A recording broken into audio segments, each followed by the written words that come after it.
নির্বিঘ্নে সম্পন্ন হল বাগবাসা বিধানসভার ১৩৮তম ঐতিহ্যবাহী প্রত্যেক ট্রাই পৌষ মেলা ও উত্তরায়ণ উৎসব। শনিবার ছিল মেলার অন্তিম দিনে জমজমাট হয়ে ওঠে মেলা প্রাঙ্গণ।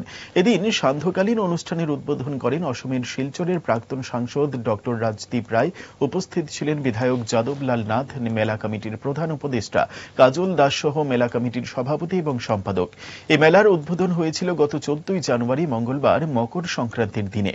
বিগত বছরগুলিকে ছাপিয়ে এই বছর এই মেলায় প্রতিদিন লাখো লাখো মানুষের মিলনস্থলে পরিণত হয়েছে।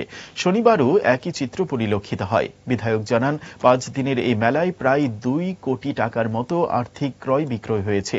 মেলা ও উৎসবের অন্তিম দিনে বিধায়ক যাদবলাল নাথ ব্যক্তিগত উদ্যোগে শতাধিক দুস্থদের মাঝে বস্ত্র বিতরণ করেন।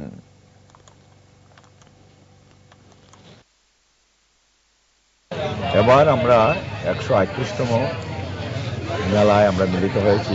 গত ১৪ তারিখ এই মেলার শুভারম্ভ হয়েছে রাজ্যের প্রাক্তন মুখ্যমন্ত্রী এবং বর্তমান লোকসভার সাংসদ শ্রীযুক্ত বিপ্লব কুমার দেব মহোদয়ের হাত ধরে আমরা এই মেলাতে, কারণ এই মেলাটা আমাদের হিন্দু সংস্কৃতির একটা পার্ট।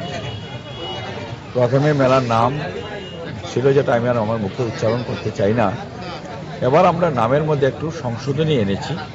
এটা হচ্ছে প্রত্যেক রায় পৌষ মেলা এবং উত্তরায়ণ উৎসব, এই নামে আমরা মেলাটা শুরু করেছি। বিপুল উদ্দীপনা উৎসাহ আমরা